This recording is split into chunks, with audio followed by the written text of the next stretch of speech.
Las tareas que les voy a subir es que tienen que tener resueltas hasta el viernes, es todo lo avanzado en definiciones, toda la teoría, porque para llevar adelante las prácticas ustedes necesitan conocer la teoría. Entonces así les va a ser mucho más fácil la resolución de prácticas que voy a subir. Bien, les decía que la suma asegurada es inferior al valor asegurable del objeto siniestrado y el asegurador indemnizará en caso de siniestro solo en proporción que resulte de ambos valores y la diferencia queda a cargo del asegurado. Esta fórmula aplica cuando se trata de una pérdida parcial. Por ejemplo,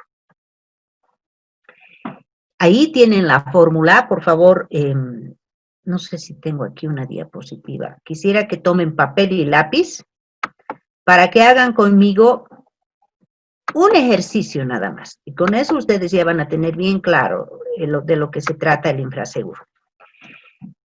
Si nosotros aplicamos la fórmula que indemnización es igual a la suma asegurada sobre el valor asegurable por el monto del siniestro para calcular el infraseguro en caso de una pérdida parcial, entonces vamos a operar de la siguiente forma. Si nosotros tenemos, en automotores, por ejemplo, si nosotros tenemos un vehículo automotor del año 2019, cuya suma asegurada es $10,000. Vayan haciendo conmigo, por favor, este ejercicio. La suma asegurada es $10,000. El vehículo ha tenido un siniestro y resulta que al momento de cotizar, el valor comercial del vehículo en el mercado está en $14,000, el valor comercial. Y el costo de la reparación a través de las cotizaciones que nos han dado, porque es una pérdida parcial, es una reparación. El costo de la reparación asciende a $3,500 por el daño que ha tenido el vehículo. Entonces, si nosotros hacemos ese ejercicio,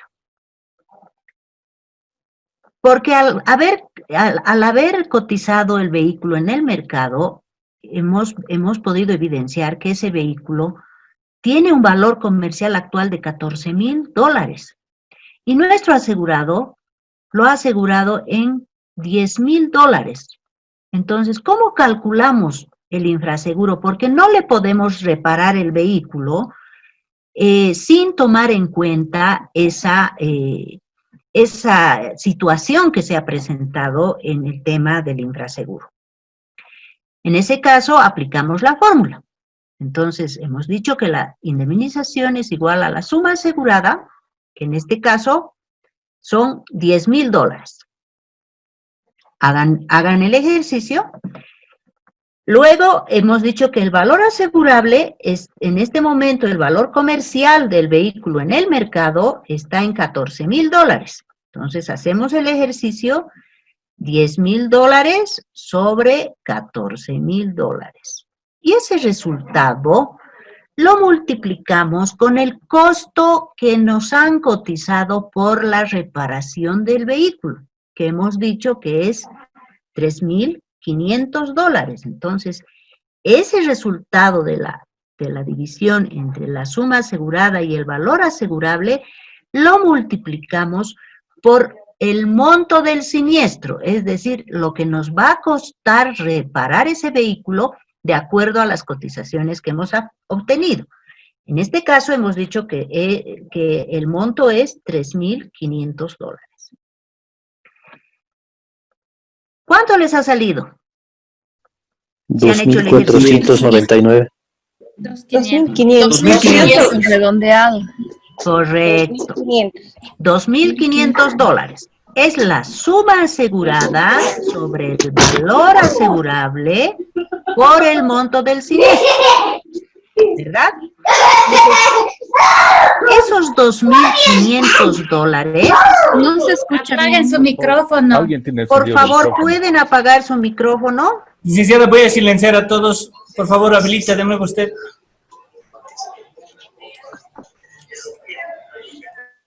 Ahora sí, licenciada, ¿puede habilitar su micrófono, por favor?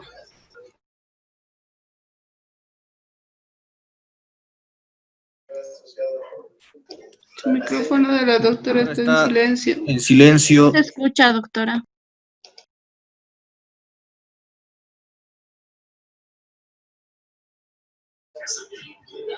Doctora, tiene que habilitar su micrófono, doctora.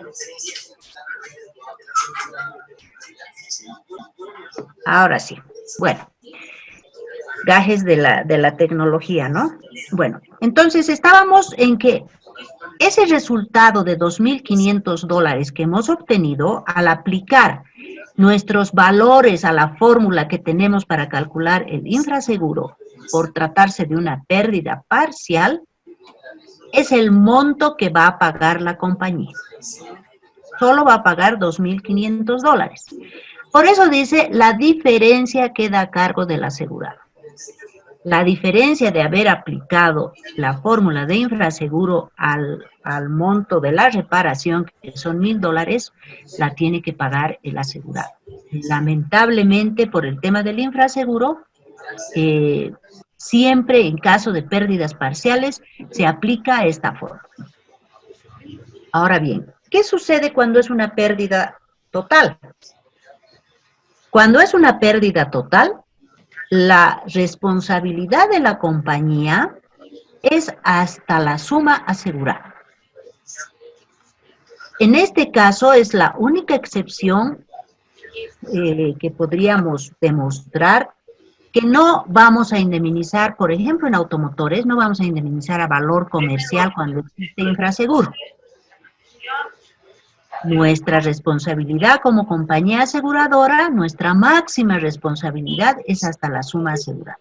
Entonces, si el asegurado ha infrasegurado por pagar menos prima, por error, por considerar que su vehículo no valía en el mercado, no haber obtenido una información adecuada, o por que lo han asesorado mal, lamentablemente es un perjuicio para él en caso de que sufriese un evento que le cause una pérdida económica. Si es pérdida parcial, si es una pérdida parcial, bueno, nos han, a ver.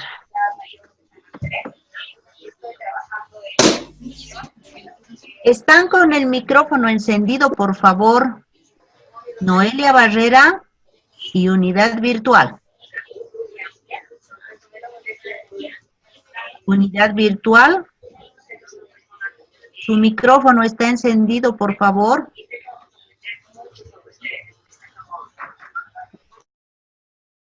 Ahora sí, bueno.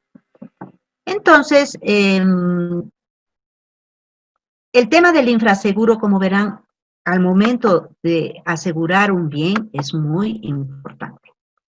Es muy importante porque nos puede ocasionar una pérdida económica importante en caso de que tengamos un siniestro. Porque la compañía definitivamente, al verificar que existe infraseguro en nuestra póliza, en relación a la suma asegurada y al valor comercial, aplicará la fórmula en caso de pérdida parcial y en caso de pérdida total, su responsabilidad máxima es hasta el límite de la suma asegurada. Entonces, como verán, en este caso, en el supuesto caso que nos hemos puesto para aplicar la fórmula, si el vehículo asegurado está con la suma asegurada de $10.000 y el valor comercial es $14.000, el asegurado va a perder $4.000 al momento de indemnizar un siniestro en caso de pérdida total. Y eso creo que no justifica el no haber pagado una prima correcta, porque se está viendo perjudicado. Así como tenemos la figura del infraseguro, también tenemos otra figura, que se llama sobreseguro. ¿Cuándo existe sobreseguro? Cuando la suma asegurada excede el valor asegurable del bien asegurado y ante la ocurrencia de un siniestro, la compañía solamente tiene la obligación de responder hasta el perdón, aquí no está correcto, hasta el valor asegurado. En este caso no la suma asegurada, solo hasta el valor asegurado, porque la suma asegurada tiene sobreseguro. Si más bien en el ejemplo que tenemos, vamos a invertir los montos. Resulta que yo he asegurado mi vehículo en $14,000 y he querido hacerlo pese a que me han recomendado y tenía el costo de mercado. Y resulta que he tenido un siniestro. Al tener el siniestro, si existe una pérdida total, la compañía solo me va a indemnizar hasta el valor comercial. Y si el valor comercial en ese momento de mi vehículo, si vamos a invertir los valores de nuestro ejemplo, es de $10,000, no se toma en cuenta la suma asegurada como el monto máximo al que se obliga la compañía a responder. En este caso, del sobreseguro, el monto máximo de lo que se obliga a la compañía a responder en caso de evidenciar que existe sobreseguro es hasta el valor asegurable, el valor obtenido en el mercado, el valor real, el valor comercial, solo hasta ese monto. Y bueno, ahí claro que va a surgir una controversia, porque no olvidemos que esta figura del sobreseguro impide que el asegurado lucre con la póliza de seguro.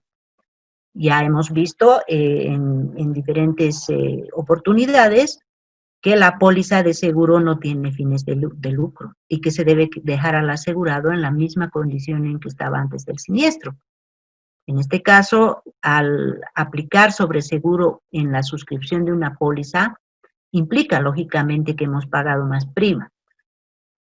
Pero en la eventualidad de la ocurrencia de un siniestro, la compañía solamente responderá hasta el valor comercial del vehículo, que es totalmente demostrable, o el valor real del bien que se ha siniestrado, porque no solamente aplica en automotores, puede aplicar en todos los ramos. Pero ¿y qué hace el asegurado? Aparte de enojarse seguramente, ¿no? Y decir que no lo hemos asesorado, puede exigir la devolución de la prima que ha pagado en exceso. Esa es la única solución. Pero si en algún momento él ha pensado que por haber asegurado su bien en un monto mayor, él iba a recibir un beneficio adicional, se equivocó. Lo único que va a recibir es, y si lo exige, es la devolución de la prima en proporción, ¿no? En proporción. Entonces, como verán, existen dos figuras que son totalmente contrapuestas. El infraseguro, cuando la suma asegurada está muy por debajo o es menor al valor asegurable, al valor comercial, al valor real, al valor de mercado. Y el sobreseguro es al revés. Es cuando la suma asegurada está muy por encima del valor comercial, del valor real, del bien que se ha siniestrado. En ambos casos existe la modalidad que hemos visto en el tema de infraseguro, calcular a través de esa fórmula en caso de pérdida parcial y en caso de pérdida total, solamente se responde hasta el límite de la suma asegurada.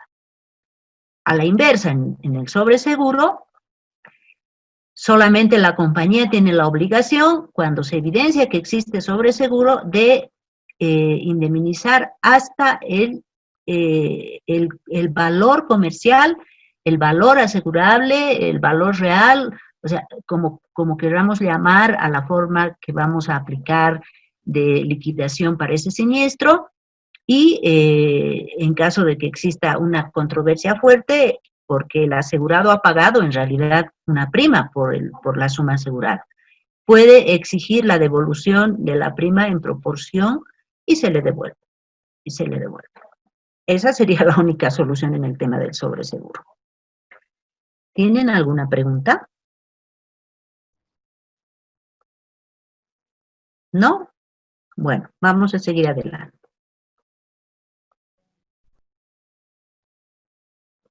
Tenemos otras definiciones que van de la mano con la suscripción de las pólizas. ¿Qué es seguro a valor total? Asegurar a valor total significa que la cantidad que contratemos para asegurar el contenido del total de nuestros bienes en riesgo corresponde al valor de la totalidad de los elementos que forman parte del contenido. Es decir, que el valor total debe corresponder al valor de reposición de cada ítem asegurado. Eso es asegurar a valor total.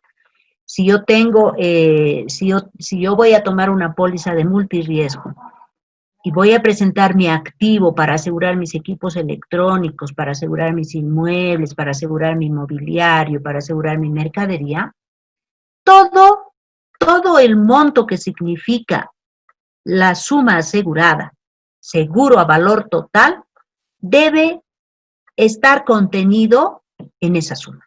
De tal manera que en caso de existir una eventualidad, un siniestro, cada bien debe tener un valor de reposición para poder reponer el bien conforme las condiciones de la póliza.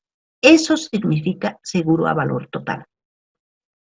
Todos los bienes que voy a asegurar deben corresponder a la suma total del que estoy asegurando en esa póliza. ¿Qué es seguro a primer riesgo? El seguro a primer riesgo es la modalidad consistente en cubrir un riesgo determinado hasta una cantidad o porcentaje delimitado de antemano con independencia del valor real del bien. No hay posibilidad de la aplicación de la regla proporcional por insuficiencia de suma asegurada o infraseguro. A ver. Seguro a primer riesgo. Tengo yo, voy a declarar que quiero asegurar mis bienes por un valor total con una suma asegurada de 10 millones de dólares. Tengo diferentes predios. Tengo un predio en Obrajes, donde tengo un almacén, y ahí el valor de todo el contenido del almacén, del inmueble y demás, son 2 millones de dólares. Tengo un predio en, no sé, en Villa Fátima, 100,000 dólares. Y así sucesivamente. Entonces, cuando yo quiero asegurar a primer riesgo uno de mis bienes, uno de mis predios, al momento de suscribir la póliza, debo efectuar un análisis del riesgo de todos esos mis predios que estoy asegurando. ¿Qué pasaría si en el de Calacoto, que está asegurado a 2 millones de dólares de mi valor total, hay un siniestro? ¿Qué pasaría si, no sé, si en el de Villa Fátima hay un siniestro que está asegurado a 100,000 dólares? ¿Cuál es más riesgoso? ¿Cuál me ocasionaría mayor pérdida si en caso de siniestro se para ahí no sé, la actividad? Ese es el análisis que hacen al momento de pedir que uno de nuestros predios esté asegurado, o uno de nuestros bienes esté asegurado a primer riesgo. Entonces, ¿qué digo? A primer riesgo yo quiero que se me asegure los 2 millones. De los 10 millones, los 2 millones mis predios en Obrajes. Perfecto. Posiblemente, esos 2 millones los haya yo pedido porque no me interesa que en caso de siniestro ese predio esté parado porque no pueden calcular, porque no presentan la documentación, porque hay demoras en la atención del siniestro. No me interesa. Eso significa que si hubiera un siniestro, la compañía me paga los 2 millones. ¿Y qué quiere decir? No hay posibilidad de aplicación de la regla proporcional. Quiere decir que si al momento de analizar el siniestro, ahí yo hubiera tenido una mercadería con mayor valor, pese a que lo he asegurado a primer riesgo a 2 millones, a mi riesgo, y de pronto había llegado un cargamento y en ese momento estaba el costo de la mercancía y de los productos a 3 millones, no me pueden aplicar infraseguro. Me tienen que pagar los 2 millones. Es un riesgo para el asegurado, pero es una forma de que en caso de ocurrir un siniestro, ese predio que es más importante para él tenga una rápida indemnización en caso de siniestro y no se le pare por haber tenido esa eventualidad, porque le puede provocar mayores pérdidas financieras. Por eso es que se aplica el seguro a primer riesgo. El asegurado analiza cuál de sus bienes, cuál de sus predios le es más importante que le reponga. Por ejemplo, una maquinaria. Si es una imprenta y tiene una maquinaria offset que cuesta, no sé, del total de su suma asegurada, que es $1 millón, y la maquinaria que está en equipo, en su inventario, dice, no, yo quiero asegurar esa maquinaria a primer riesgo a 500,000. Tenga el siniestro y en el momento me reponen, porque no puedo estar sin ese equipo. O sea, necesito que inmediatamente o me indemnicen la aseguradora se pronuncie y me pueda responder el siniestro en forma inmediata. Ese es el objetivo de asegurar a primer riesgo. Entonces, no hay forma de que ya, por eso también dice, es decir, que en base a un análisis de riesgo, se estima la probabilidad de que la pérdida máxima no excederá de un monto. También se hace ese análisis. La pérdida máxima de ese predio, la pérdida máxima de ese bien, no va a exceder el monto que yo estoy asegurando a primer riesgo. Pero necesito que en caso de siniestro, ese reembolso sea inmediato. El pronunciamiento de la compañía sea inmediato, no esté sujeto a infraseguro, a depreciación técnica, a todas las cuestiones que se presentan al momento de liquidar un siniestro. Eso es asegurar a primer riesgo. Doctorita, ¿qué era la regla de la proporción de insuficiencia? Infraseguro. Ok. Seguro a primera pérdida. A ver, el seguro a primera pérdida también está conocido como sublímites y se da sobre la base de una posibilidad de una pérdida máxima a consecuencia de cierto riesgo. Cuando nosotros aseguramos en las pólizas de multirriesgo o en las pólizas de automotores y pedimos cláusulas adicionales, normalmente esas cláusulas adicionales nos sublimitan, no nos dejan abierta hasta la suma asegurada, no nos dejan abierta. ¿Por qué? Porque calculamos que cuál podría ser la pérdida máxima a consecuencia de cierto riesgo. Si, por ejemplo, en estos ejemplos que les he puesto, si es robo con violencia, pues no me van a robar todo mi inventario, ¿verdad? O sea, si es una empresa grande, no me van a robar toda mi mercadería. Estimaré más o menos un monto aproximado que podría ocasionar una pérdida en caso de robo hasta el sublímite que yo pida, hasta 20,000. Ok, si le van a robar o me robarán unos equipos, digamos, pero no va a exceder del monto que me están sublimitando.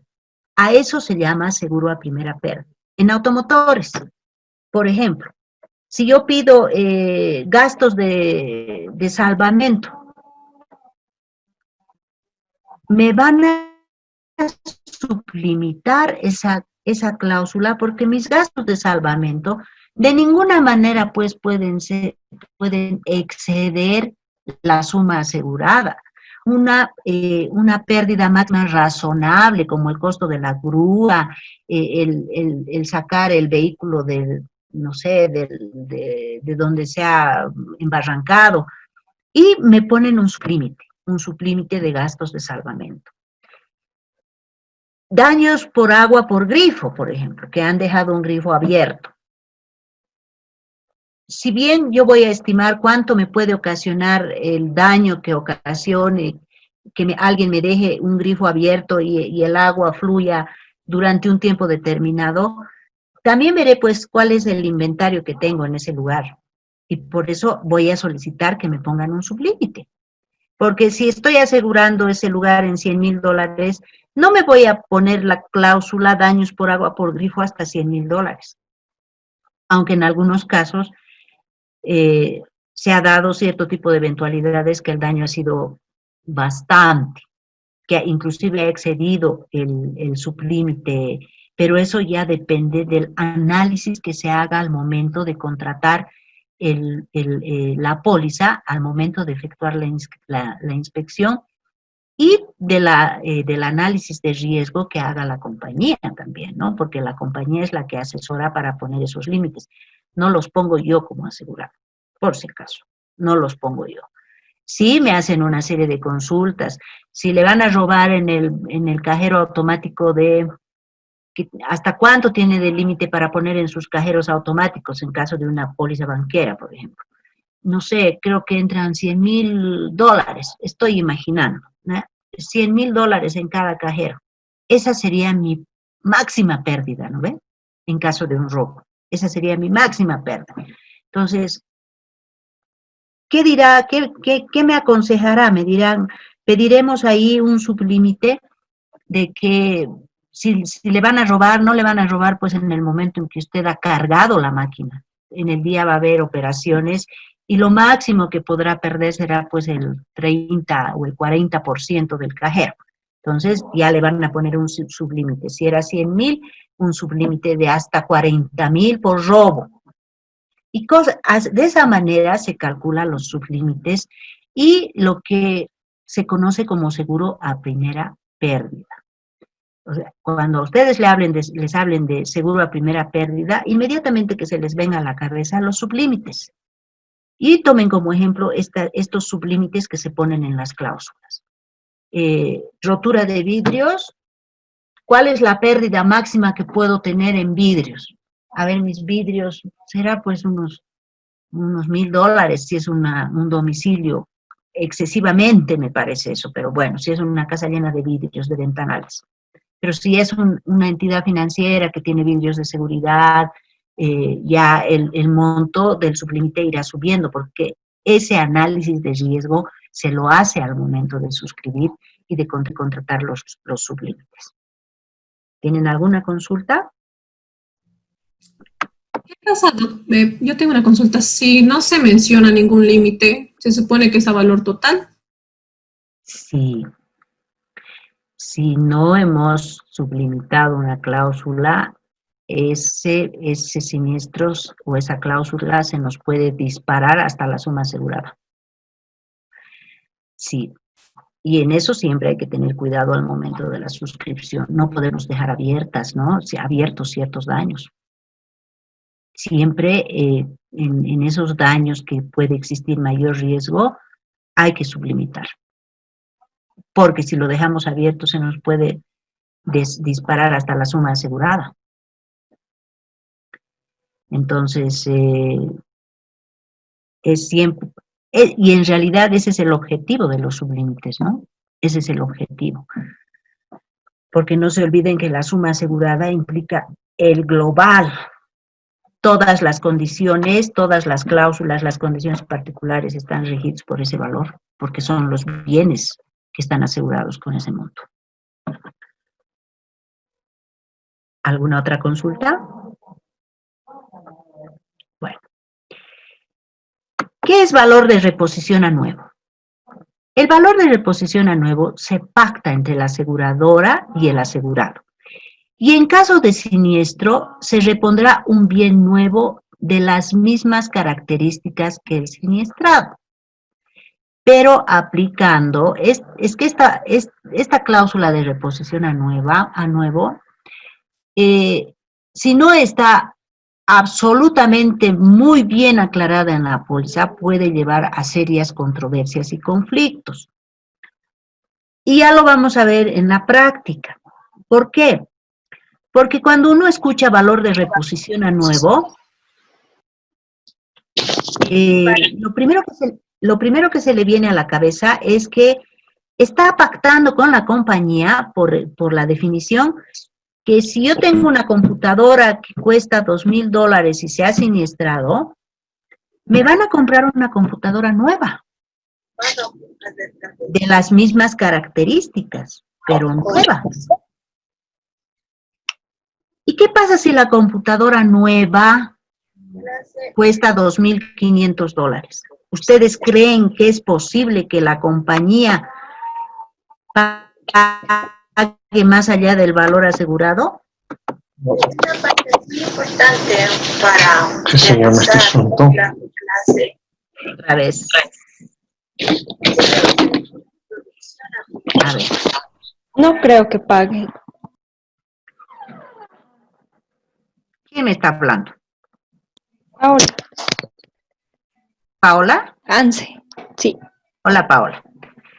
Lógico, ¿por qué? Por la simple regla que tenemos, la compañía, la póliza, el límite de la aseguradora para el pago de un siniestro es hasta la suma asegurada.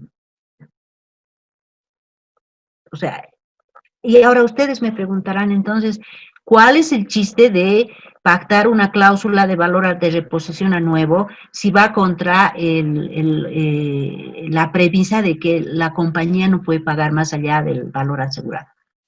O perdón, de la suma asegurada. Pues bien, además de que, eso les decía, ¿no? Tiene que estar específicamente aclarado. Siempre la cláusula de valor de reposición a nuevo viene sujeta a depreciación. Siempre. Por tiempo de uso y por tiempo de vida útil.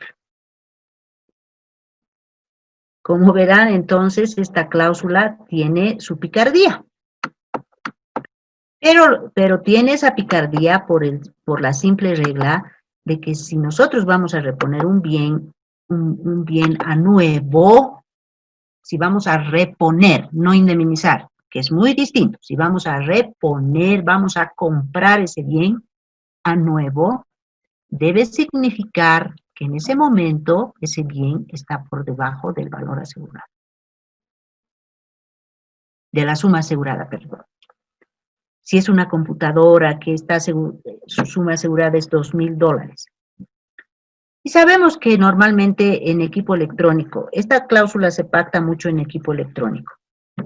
Sabemos que normalmente el equipo electrónico se desactualiza rápidamente. Entonces, la compañía va a reponer ese bien por la cláusula que tiene. Y cotiza el equipo. Y resulta que el equipo en ese momento ya está costando $1,200. Entonces, ¿qué va a hacer? Le va a reponer a nuevo, le va a comprar el equipo, va a reponer a nuevo, pero sin que esto signifique un beneficio para el asegurado, porque lo único que está cumpliendo es la condición de la póliza. Y además, además se está cumpliendo la regla de que no va a pagar más allá de la suma asegurada. Entonces, le conviene comprarle el equipo porque, lógicamente, está ya por sus características, está desactualizado y el precio no es igual, el precio del equipo a la fecha del siniestro no es el mismo que cuando fue asegurado. Pero si no ocurriera eso, si en su momento resulta que más bien el equipo no tenía mucho uso y se ha siniestrado, y al cotizarlo, el equipo ha subido de precio, pero el asegurado exige que se cumpla la cláusula de valor de reposición a nuevo. Entonces, ¿qué tiene que hacer la compañía? Debe aplicar la depreciación por tiempo y por uso.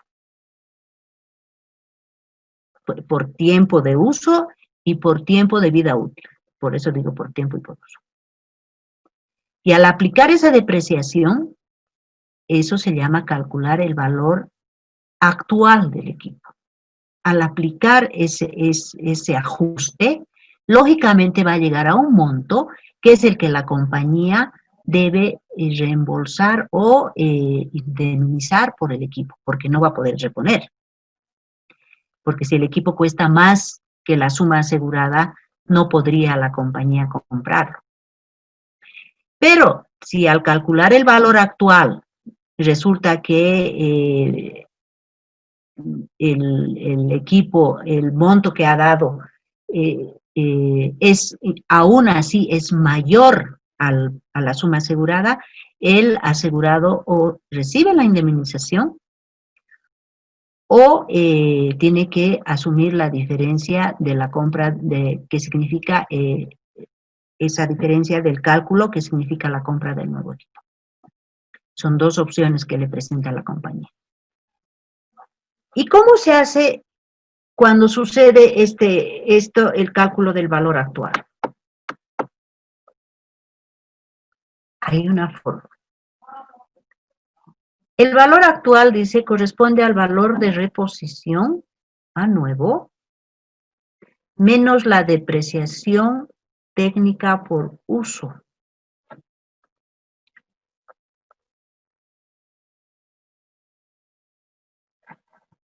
Y esta es establecida por los fabricantes.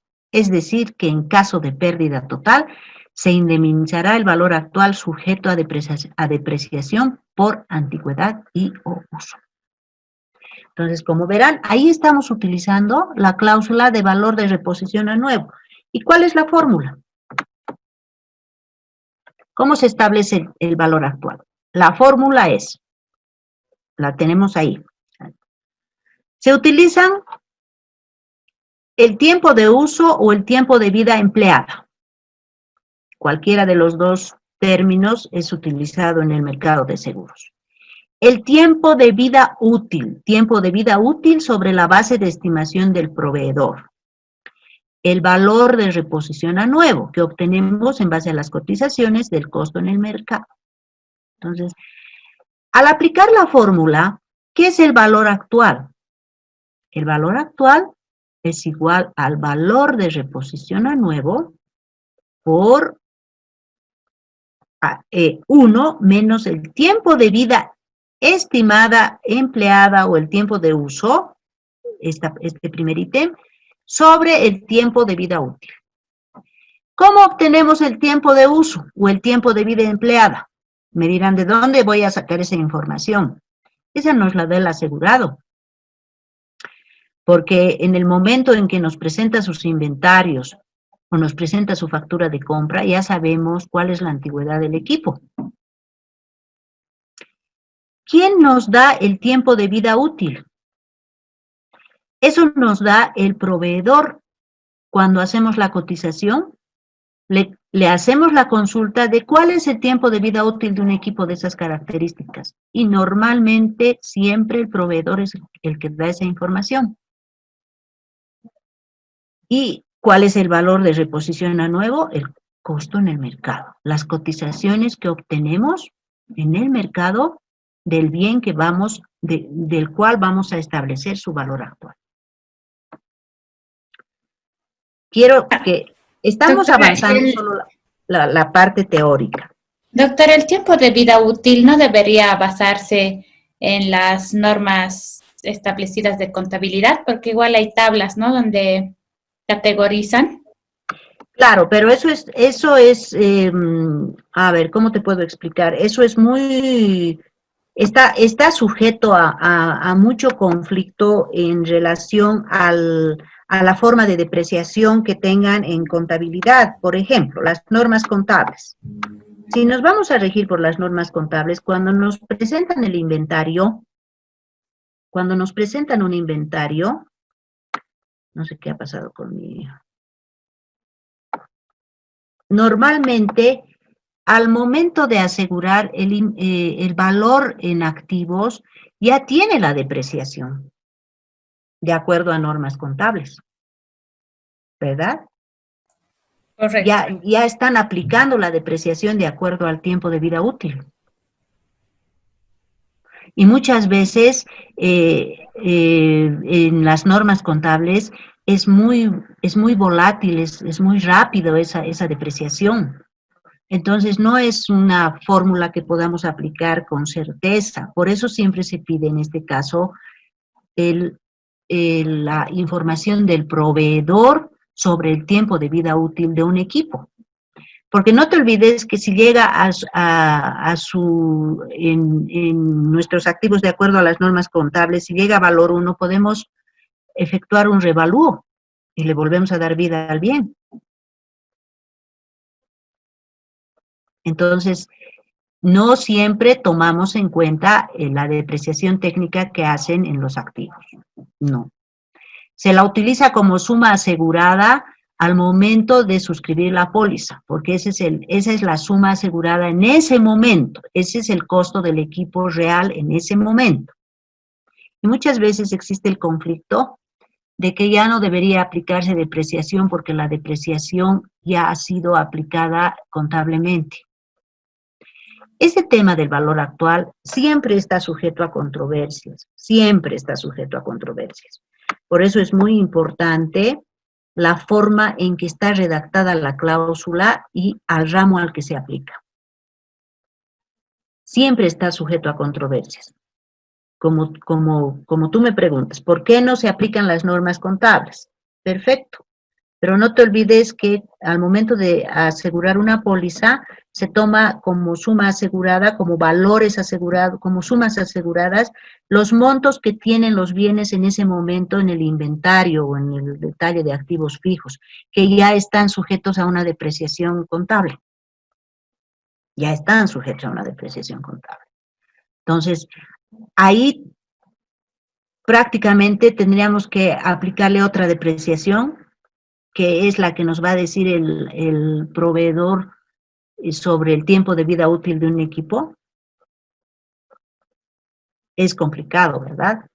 ¿Y qué pasa si llega, si ese equipo ha sido revaluado? O sea, el tema de calcular el valor actual siempre es delicado y siempre genera controversias. En la experiencia que yo tengo, siempre la cláusula pactada de reposición a nuevo me ha generado controversias al momento de la liquidación porque el asegurado difícilmente entiende cuál es el fondo de esa cláusula de reposición a nuevo. El entendimiento que se le da es que la compañía tiene la obligación, ha pactado reposición a nuevo y tiene la obligación de reponerle un equipo nuevo. Por eso en todas, no he visto hasta ahora cláusula que no esté debidamente aclarado, que dice que para proceder a aplicar la cláusula de reposición a nuevo, se calculará valor actual, con depreciación por tiempo de vida útil y tiempo de uso. Establece claramente, hay algunas pólizas inclusive que establecen la forma de aplicar el valor actual, de calcular el valor actual. Entonces, esta cláusula de reposición a nuevo es muy delicada al momento que se la da, pareciera que es muy simple en su contenido, pero en ocurrencia de siniestro genera mucha controversia. ¿Alguna otra pregunta? No, está claro. Gracias, doctorita. Ok. Bueno. Entonces, esta parte teórica concluye con esta fórmula de reposición, de cálculo de valor actual. Ustedes tienen en la plataforma esta presentación para repasarla, para analizarla, para cuestionarla, para investigar, para obtener mayor información. Y así van a poder responder las dos tareas que voy a subir a la plataforma. Porque necesito que ustedes tengan clara la figura sobre cómo se aplica el infraseguro en pérdida total, en pérdida parcial, qué significa valor de reposición, qué significa valor de reposición a nuevo y cómo se calcula el valor actual. Esas son las partes más importantes de las prácticas que vamos a subir. Entonces, si ustedes van a conocer la parte teórica y la van a poder aplicar a sus prácticas sin ningún problema. Con esto, Hemos dado fin a la primera parte de nuestro módulo. Ahora vamos a iniciar la segunda parte de la presentación, que ya es involucra temas más operativos, más prácticos, de lo que significa el manejo y la liquidación de siniestros. A ver. Me sale una serie de mensajes en mi pantalla, no sé si a ustedes les sale. Doctorita, perdón, antes de pasar, una consulta. Hay una cláusula que no recuerdo bien su nombre, que es para partes y piezas, donde no se va a aplicar depreciación. Eso, o sea, ¿en las partes y piezas también se aplica depreciación o no se aplica, aunque no tuviera esa cláusula? A ver, normalmente en la maquinaria sí, ¿no? Porque sí se puede aplicar depreciación, y yo últimamente he escuchado que también están aplicando en automotores, porque las cláusulas lo dicen así. La reposición de partes y piezas a nuevo serán sujetas a depreciación. Entonces, todo depende de cómo esté establecido en la cláusula. Si no menciona, como asegurado tengo derecho a reclamar. Dice aquí no menciona, no está claro, no, solo yo he pedido cláusula de repuestos nuevos, por decir, ¿no? O de partes y piezas. Y en ningún momento aquí, en ningún lugar dice sujeto a depreciación. A veces aplican, me parece, ese tipo de cláusulas en vehículos que son transformados, pero en avería y maquinaria sí. En avería y maquinaria está especificado que la reposición de partes y piezas estarán sujetas a depreciación. Porque si el equipo ya tiene 10 años, ¿cómo le vas a poner un repuesto o una pieza nueva? También tienes que someterla a depreciación, porque la que se ha dañado normalmente ha acompañado, si bien ha sido un accidente, ha acompañado el tiempo de uso del bien, ¿no? Y también el tiempo de vida útil. Entonces, en avería de maquinaria se aplica normalmente eso de depreciación en partes y piezas. Ya, doctora, gracias. ¿Por qué? Bueno, la segunda parte, en nuestro primer tema, vamos a hablar de registro y control de reclamos. Cuando nosotros como funcionarios de una entidad que atendemos en el área de siniestros, cuando recibimos la primera llamada sobre un siniestro, lo primero que debemos hacer, el primer paso que debemos dar para atender un siniestro es verificar la póliza. Verificar si la persona que ha llamado, primero, cuenta con una póliza en la compañía. Segundo, si la póliza está vigente. Porque tal vez tenía una póliza hace varios años, ¿no? Pero, ¿y qué tipo de póliza es?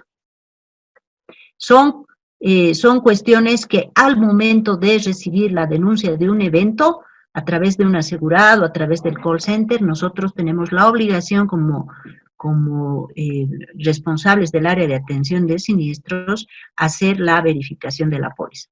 No podemos iniciar la atención de un reclamo escuchándole al señor que ha tenido el siniestro o al asegurado que ha tenido el siniestro, que nos cuente todo el relato y que, no sé, hagamos la inspección ese mismo momento y lo atendamos muy bien. Y resulta que cuando llegamos a la oficina y verificamos, el cliente no había tenido póliza. Entonces, le hemos hecho perder un tiempo valioso al asegurado también, ¿no? Porque puede que se haya equivocado de compañía, puede que muchas razones, y son cosas que se dan, no me estoy imaginando, no son cosas que no pueden ocurrir, son cosas que cotidianamente se dan, que un asegurado se equivoca de compañía, o se equivocó de que tenía un tipo de póliza y resulta que había vencido hace tiempo, o que no la había renovado, etcétera, etcétera. Entonces, lo primero que uno, cuando recibe la atención, la denuncia de un evento que afecta a uno de nuestros asegurados, es la verificación de la póliza. Una vez que hemos verificado si su póliza está vigente y qué tipo de póliza tiene, el segundo paso es verificar el estado de la prima. Para saber y para ya advertirle al señor o al asegurado o a la empresa que su prima, en caso de que no esté cubierta, ese hecho va a ocasionar que el siniestro pueda no ser atendido. Seguramente después va a reclamar, o nos hemos equivocado, o él piensa que ha pagado, o no sabía que no habían pagado, etcétera, etcétera. Pero nosotros tenemos que ser responsables para decirle al señor o señor cliente, hemos verificado el estado de la prima de su póliza, sin embargo, le anticipo, no decirle, no, como no ha pagado, no le vamos a atender, no. Le anticipo que tiene la prima vencida y que puede ocasionar que su siniestro no sea cubierto. Entre tanto, nosotros, como corresponde en el tema de atención de un siniestro, continuamos con nuestras acciones hasta que efectivamente se determine por qué el señor no pagó su prima, o que ustedes confirmen, o que reciban la completa ratificación del área de cobranzas o del sistema, y en base a eso ustedes ya puedan proceder a emitir un pronunciamiento sin dilación, sin causarle más perjuicio al asegurado, de que esté esperando sentado de que ojalá la compañía le cubra, y mientras tanto su siniestro puede ir empeorando. Entonces es muy importante que en caso de que la prima no esté pagada, se le haga conocer anticipadamente al asegurado, sin que eso signifique que uno le diga estamos rechazando su siniestro, ¿no? Eso no significa. Pero ya se le pone en preaviso de que ese va a ser un impedimento muy importante para que podamos proseguir y dar cobertura a su siniestro. El siguiente paso cuando uno recibe el aviso de un siniestro es llenar los formularios de aviso de siniestro. Toda compañía tiene unos formularios preimpresos donde el asegurado o la persona que ha tenido el evento, el siniestro, relata, cuenta lo que ha sucedido. Es la primera comunicación oficial sobre lo que ha sucedido, sobre la forma de ocurrencia del siniestro. Y es una de las más importantes. Aunque ustedes parecieran que es un formulario rutinario, llene su formulario. Muchas veces, a consecuencia de lo que el asegurado expresa en ese formulario, las compañías han podido identificar fraude. Entonces, es importante jamás restarle importancia a este paso de llenado de formularios. Es necesario para que nosotros sepamos del asegurado mismo, de la persona que ha tenido el evento, que ha participado o que ha sufrido el siniestro, qué es lo que ha pasado, en sus propias palabras. No va a poner palabras rebuscadas, no va a poner términos técnicos, como sería un informe de tránsito o un informe de un inspector, no. El asegurado va a escribir lo que le ha pasado, relatando su experiencia. Y ese formulario es muy importante porque, como les digo, es la primera comunicación sobre cómo ha ocurrido el evento. Posteriormente ya viene la parte operativa de un funcionario de atención al cliente. Tiene que registrar el siniestro en su sistema. Todas las compañías tienen un módulo donde se registra cada siniestro afectando la cobertura de la póliza que ha sido contratada, que está vigente, con primas al día. ¿Para qué? Para constituir una reserva técnica. A ver, ustedes que ya han pasado las bases técnicas del seguro, alguien que me diga qué es una reserva técnica.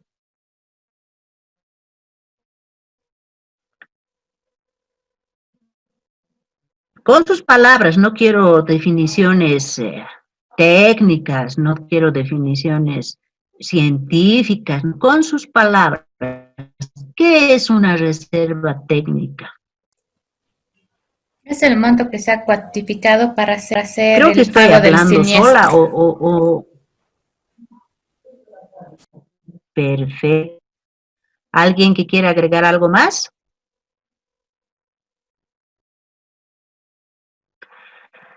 A ver, creo que voy a hablar con el docente de bases técnicas.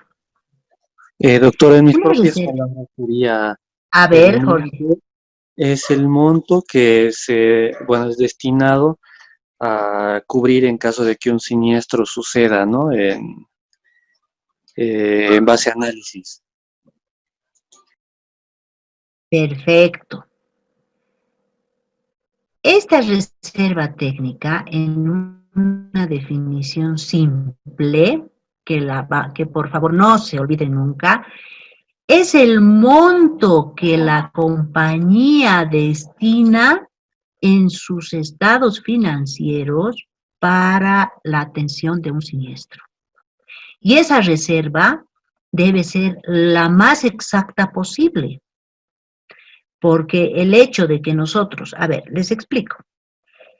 Constituir reservas técnicas en forma errónea ocasiona serios inconvenientes en los estados financieros de una compañía. ¿Por qué?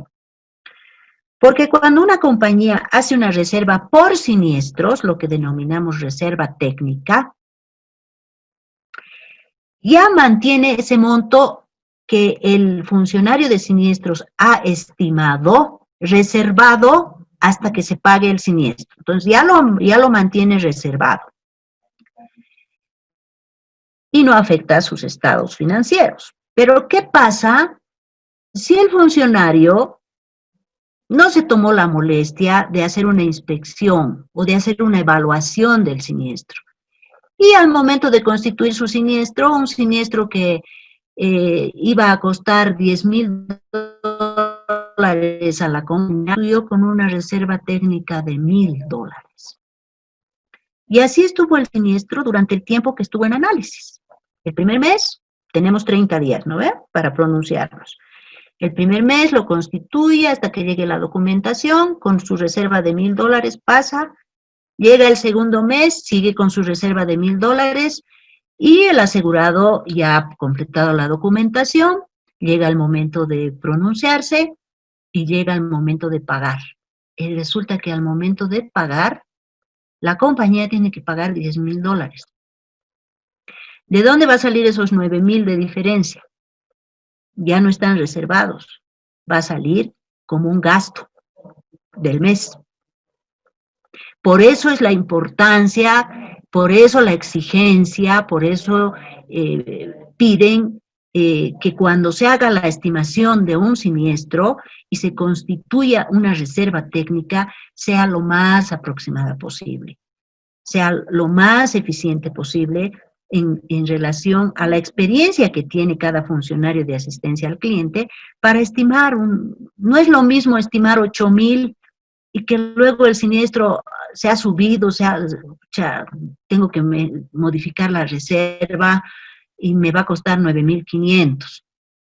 No es lo mismo que haber constituido un siniestro con una reserva técnica de 500 y resulta que va a ser pérdida total. Y tienes que pagar $20,000. No es lo mismo. Entonces, con esa simple y sencilla explicación es que quiero transmitirles la importancia que tiene la estimación de un siniestro en cuanto a la cuantificación para constituir la reserva técnica. No es un paso más. No es algo que tenemos que cumplir porque sí, a ver, ¿cuánto? Ay, le pondré 500, total, si sube lo arreglo. Ahí entra parte de su responsabilidad y de su profesionalidad, porque ustedes son responsables de lo que están haciendo, responsables de los datos que están introduciendo. Entonces es importante, tampoco se disparen, ¿no? Tampoco vayan a constituir un siniestro y, ay, ¿cuánto será ese siniestro? Pucha, es un carro nuevo, grande, no, le pondré 10,000. y resulta que sus repuestos y el daño que ha tenido no han pasado los $3.000.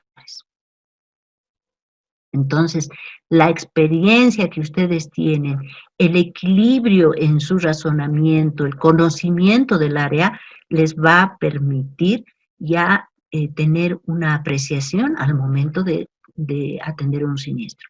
Y ahí ven la importancia también de hacer la inspección de daños. Qué importante había sido hacer una inspección de daños. Y no estar a que dice que es grave. Y las fotos son graves. Y el asegurado ha dicho que es un golpecito. Y resulta que el carro está fruncido hasta la mitad. ¿Por qué? Porque no nos hemos tomado la molestia de ir a hacer la inspección. Y esa es nuestra obligación como funcionarios del área de asistencia al cliente. Luego viene el procedimiento de seguimiento. ¿Qué hay que hacer? Hacer seguimiento al siniestro. No basta con haber revisado la póliza, no basta con haber constituido el siniestro, no basta con haberle hecho llenar los formularios, y listo. Ahora agarro mi carpeta y que duerma el sueño de los justos hasta que me acuerde que hay ese siniestro. Nosotros tenemos que hacer seguimiento, señor. Le recuerdo que no ha enviado su documentación hasta el tiempo en que la compañía por procedimiento interno dice que debes enviar recordatorios. O si ya inmediatamente has dado la orden para que se vaya al taller, que puede ser, no sé, hacer seguimiento si ya recogió informe de tránsito, o si necesita un peritaje especial, es el procedimiento de seguimiento. No es activar tu siniestro, armar tu carpetita con el formulario de denuncia y la cartita que le has pedido de documentación y luego lo archivas hasta que vuelva a aparecer el cliente. Eso no es atención al cliente, porque el cliente está abandonado a su suerte, ¿verdad? Entonces el procedimiento de seguimiento debe ser continuo, debe ser de retroalimentación, debe ser de persecución al cliente, porque a nadie tampoco le interesa pues mantener un siniestro abierto y que las reservas estén ahí por tiempo indefinido esperando la prescripción. Ayer escuchaba una conferencia muy interesante de un argentino que hizo una exposición ante las compañías aseguradoras a nivel latinoamericano. Y al inicio de la conferencia les hizo una pregunta que los dejó a todos así callados. Les dijo, ¿ustedes creen que las compañías actúan con procedimientos transparentes para la atención de sus clientes? Todos dijeron que no. ¿Qué les parece? Porque las compañías están conscientes de que mientras más peros le pongamos a la atención de un siniestro, seguramente más vamos a tardar en pagar. Pero ese es un problema que ya está generando también ciertos inconvenientes en las compañías en cuanto a su imagen y su credibilidad.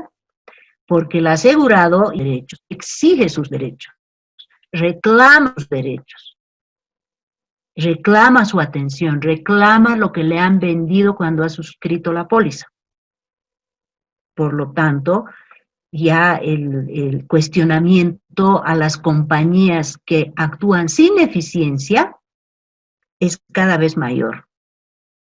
Es cada vez mayor. Y no tenemos nosotros como funcionarios de seguros y en el área de atención de siniestros, incurrir también en el área de suscripción.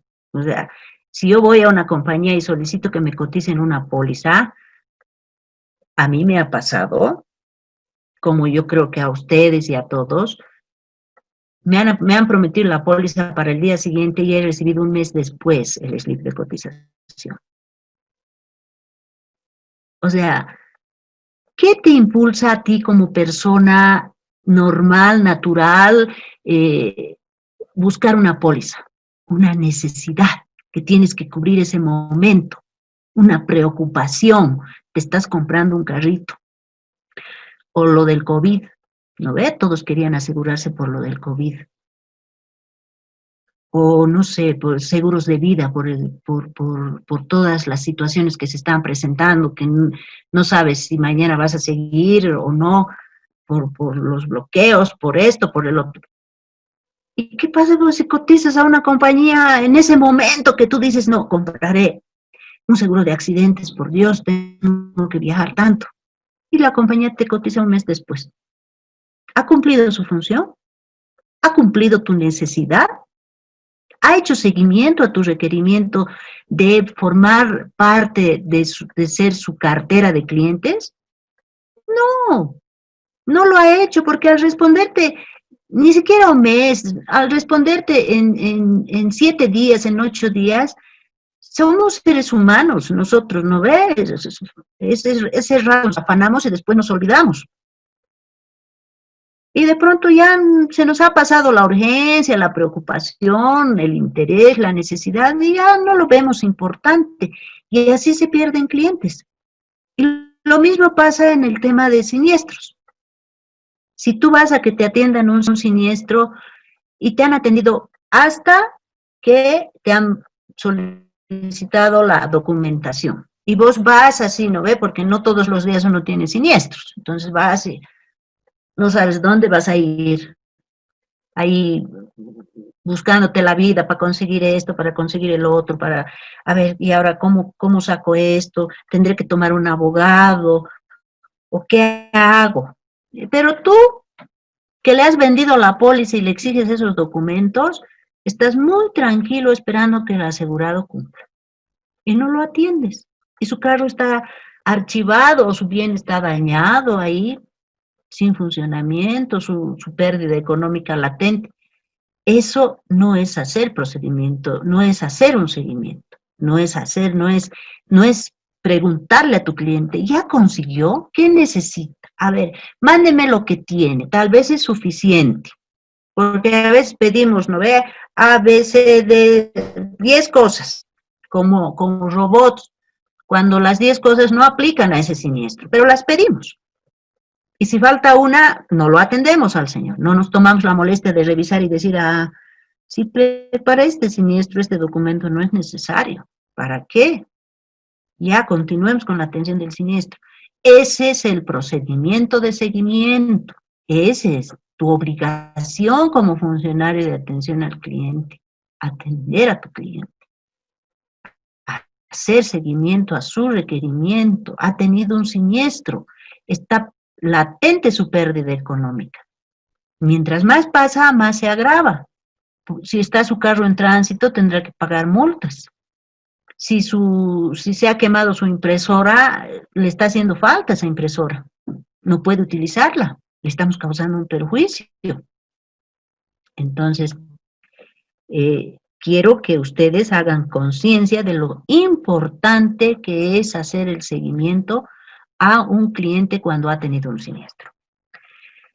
Luego pasamos al siguiente paso, que es la inspección y evaluación preliminar. Cuando nosotros recibimos el aviso de un siniestro, tenemos la obligación de ir a hacer una inspección. Tenemos que estar ahí.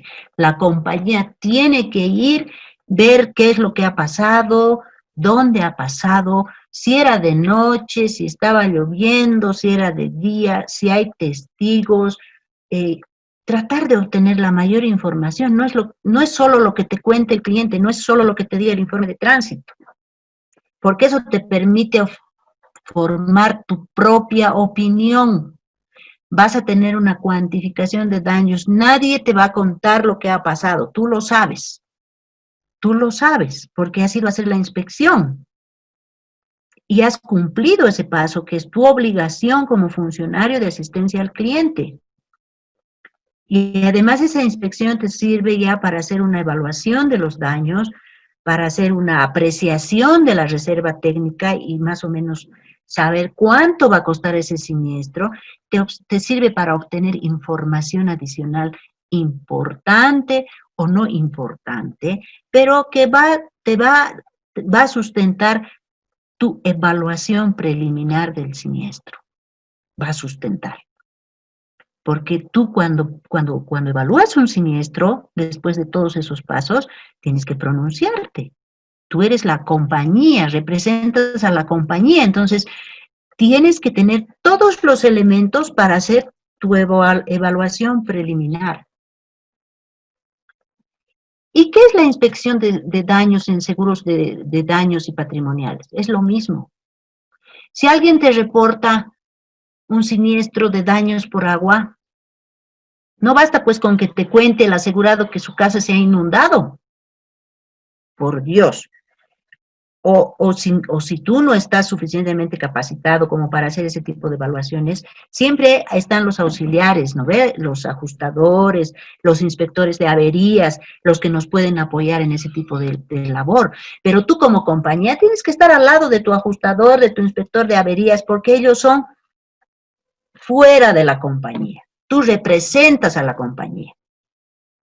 Tú tienes que dar la cara por la compañía. El cliente tiene que ver el interés de la compañía por conocer qué es lo que le ha pasado en ese siniestro.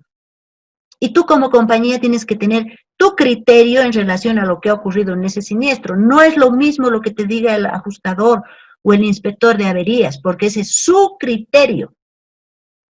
Ese es su criterio, ese es el criterio de un tercero, que puede o no puede tener razón, y tú también puedes tener los argumentos suficientes como para sustentar o discrepar o apoyar las conclusiones de ese auxiliar que te ha apoyado en la atención de ese siniestro. Es tan importante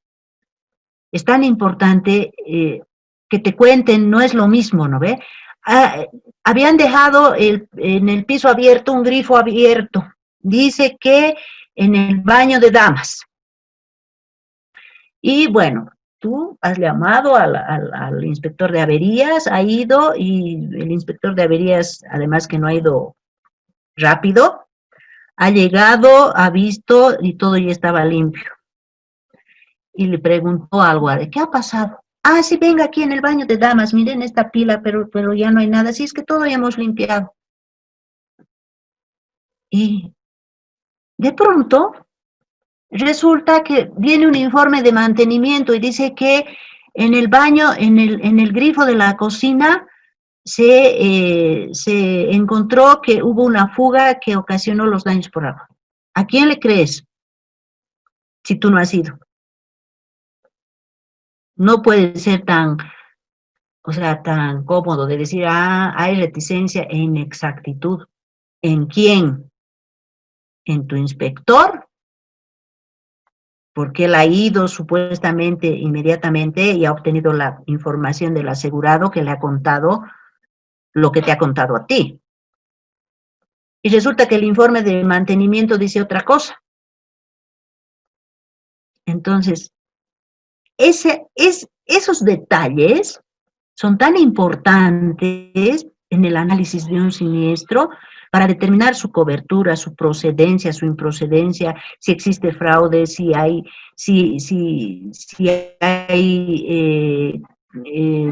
versiones que se contradicen, porque tú como compañía puedes decirle, señor, a ver, tengo dos versiones, aclárenme, porque yo he visto esto, pero su informe de mantenimiento dice lo contrario, y usted dice otra cosa. Pero como compañía yo he verificado en mi informe de inspección de daños y en lo que he hablado con los técnicos, con el guardia, con el personal de limpieza, esto es lo que he podido corroborar, porque además he visto en el momento el lugar que estaban limpiando, lleno de agua, etcétera, etcétera. Esa es la importancia de la debida diligencia en el momento. Así se atiende un siniestro. No se atiende un siniestro con lo que te cuento. Se atiende un siniestro con tus datos, con tu información, que luego va a ir acompañada de todo lo que te van a ir recopilando de acuerdo a lo que tú vayas requiriendo. Pero así se atiende un siniestro. Y así con certeza tú puedes decir, este siniestro es pagable, o este señor o este asegurado nos quiere fumar, o esto no está cubierto. porque, no sé, no había tenido cobertura por roturas de chicotillo, por ejemplo, y se había roto un chicotillo. Ustedes ven cómo en una cosa tan simple, en una denuncia tan simple, daños por agua, puede pasar un sinfín de cosas. No es solo que dice que han dejado la pila, no es solo eso. Por eso ahí va la importancia de la inspección. ¿Y luego qué? Las medidas de salvamento. Es verdad, es evidente, es obligatorio, es una acción que el asegurado debe tomar, actuar como si no tuviera seguro, ¿verdad? Para evitar más daño, que ocasione además que la compañía tenga que erogar montos más significativos en caso de un siniestro. Pero si yo me pongo como funcionario de atención al cliente de siniestros, si por un momento me pongo en lugar de un asegurado que ha sufrido un siniestro, o yo como persona que sufre un siniestro. En ese momento, ¿cuán acertadas pueden ser las medidas que yo tome como persona? O que el inspector que está a mi lado, o mi oficial de atención al siniestro que está a mi lado, acompañándome en ese momento tan difícil para mí, que es una pérdida económica, un daño, además que me causa malestar, que estoy incómodo, molesto, afligido, enojado. ¿Cómo puedo aplicar con criterio medidas de salvamento? Porque después puede venir la compañía, pero señor, ¿y usted por qué ha autorizado ese gasto sin que la compañía le autorice? Pero es que me han dicho que haga todo lo posible por salvar los bienes. Ah, pero le comento que eso no está cubierto. Pasa, yo lo he visto. Así, con toda la cara fría, el inspector que no ha ido en su momento aspectado le ha ido a decir eso. Pasa. ¿Quién mejor que nadie que la compañía puede ir y decirle, sí señor, su cláusula tiene medidas de salvamento, usted puede gastar hasta tanto, a ver, ¿qué hay que hacer? Llamaremos, que limpien el piso, que absorban el agua, que no sé, a ver, cuál sea el siniestro. Está ahí la compañía con su cliente, los dos, mano a mano, la compañía apoyándole en las decisiones y el asegurado actuando como si no tuviera seguro. Pero el actuar como si no tuviera seguro no quiere decir que la compañía desaparezca, en caso de que uno lo necesite, tenga, porque ¿quién es el experto? ¿Quién es el experto? El que atiende el siniestro. La compañía es el experto.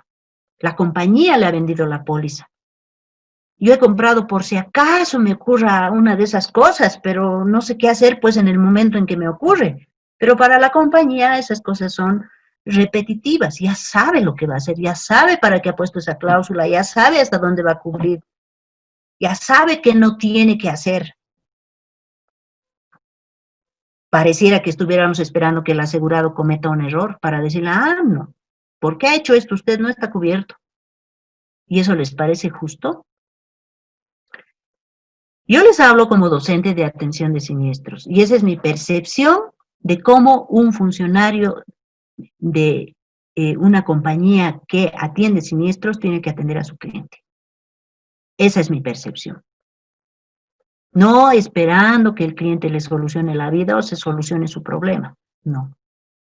Por eso, medidas de salvamento. Ahora, si el siniestro ha sido tan lejos, por lo menos lo asistiremos por teléfono. Por lo menos, es tan importante darle el apoyo a un asegurado que ha tenido un siniestro. Por eso les decía ayer, un funcionario tiene que ser psicólogo, tiene que escuchar, tiene que tener la paciencia de soportar a veces hasta la ira del cliente. Nos pasa a nosotros como personas. Nos pasa. Cuando tenemos un evento que nos distorsiona toda nuestra normalidad, reaccionamos de diferentes formas. Pero si tenemos a nuestro lado una persona que nos apoya en la toma de decisiones para aminorar las consecuencias de ese hecho que estamos sufriendo, nuestras reacciones, lógicamente, posteriormente, son de reconocimiento de la eficiencia de esa compañía en la atención de un siniestro, de reconocimiento de la eficiencia de su funcionario. La compañía me acompañó en todo momento, disculpen la redundancia. Mi aseguradora, ese momento me atiende. Eso es lo que se busca, eso es lo que buscamos, no buscamos los procedimientos. Los procedimientos son para nosotros, al cliente no le interesa.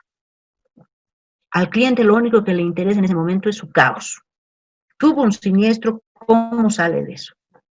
Ah, tengo mi póliza, esa es su herramienta de salvación en ese momento. Pero resulta que se agarra de esa herramienta y es tan débil los tornillos que la sujetan que se cae con todo y póliza.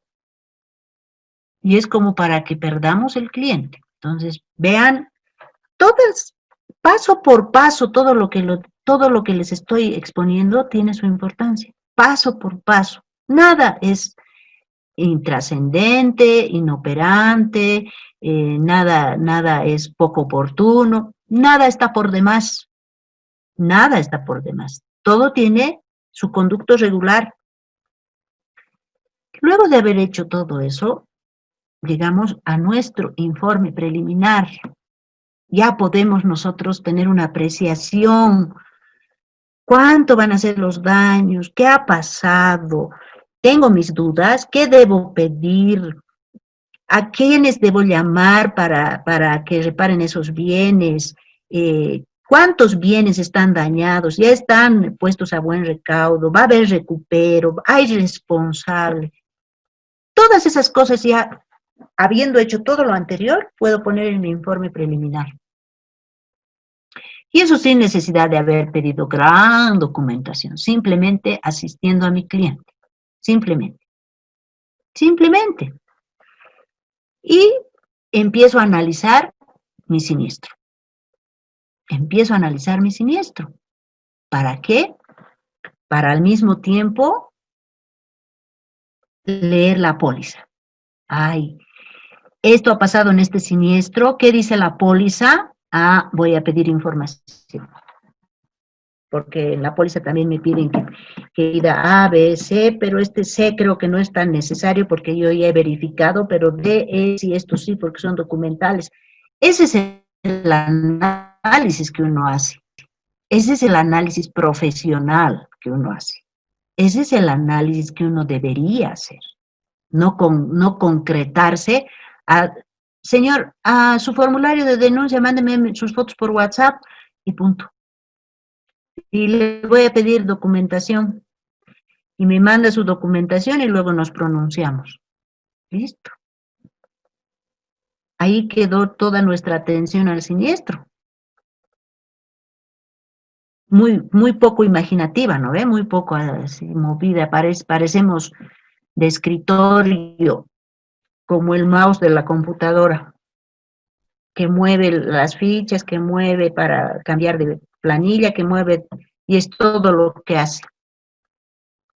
No, una vez que nos mandan la información, ya recopilamos toda nuestra información, vamos recopilando cotizaciones, informes de tránsito, o del mantenimiento, o de la autoridad, o de bomberos, o del ajustador, o de cómo haya sido el siniestro, el pago de franquicia, para pronunciarnos. Sacamos las conclusiones y nos pronunciamos. Así se atiende un siniestro, jóvenes. Esa es la forma correcta de desempeñarnos profesionalmente. Nosotros somos los artistas. Nosotros somos los artistas. Tenemos que demostrar a nuestro cliente cuán importante es para nosotros cuando tiene un siniestro. Cuán importante es. Y cuando ya nos pronunciamos, vamos a pasar al siguiente punto, que es la liquidación de siniestro. Entonces verán que la parte de atención y de recopilación y de apoyo y de solicitud de documentación es una de las partes más importantes en un proceso de atención y manejo de siniestros. La liquidación ya es operativa, ya es técnica, sumar, restar, cotizar, eso no es difícil. Lo difícil es desplegar todas nuestras habilidades de atención al cliente. Eso es lo difícil. Y no ser inertes, funcionarios inertes, pasapapeles. Eso no. Además que uno aprende. Cada siniestro es un aprendizaje diario. Y tú vas donde tu colega que suscribe y le dices, oye, amiga Juanita, Periquita, te cuento que mira, esta póliza ha tenido este siniestro, pero te recomiendo que tengan cuidado con esta cláusula. Y tu colega, si es inteligente, te dirá, ay, mira, verdad, sí, lo voy a poner en consideración. Es retroalimentación. De lo que ha ocurrido, nos retroalimentamos. No es pues que las cláusulas son la sapiencia absoluta. Y de lo que ocurre en cada siniestro, nos vamos retroalimentando nosotros mismos. Y retroalimentamos a nuestros compañeros y por ende la compañía se retroalimenta con nuestras ideas y genera nuevas opciones, nuevos productos, nuevos planes, nueva forma de atención, nuevos procedimientos, reduce procedimientos. Esa es la forma de atender un siniestro. No es ser inerte, un funcionario inerte. Hola, sí señor, sí. ¿Cuál es su placa? ¿Cuál es su póliza? Ya. ¿Qué le ha pasado? Ya. Entonces pasa a nuestras oficinas, va a llenar un formulario y le hacemos llegar su cartita. Listo. Y tú, ¿no ves? Cargador de datos en la máquina. Analizador de escritorio. Así no aprende uno. Uno aprende en campo. Uno aprende leyendo las pólizas. Uno aprende investigando, preguntando, siendo curioso. Así aprende uno. Así es como aprende uno. Porque lo demás es pues ser el ratón de la computadora, que mueve nomás las fichas y listo, ya está todo en el sistema, ya su procedencia, no procede. Me ha mandado, el de tránsito dice que ha infringido 1, 2, 3, 4, está aquí en las cláusulas. No está cubierto, ya, señor, le rechazamos su siniestro, listo. Ustedes quieren, ¿cuál prefieren? Analicen.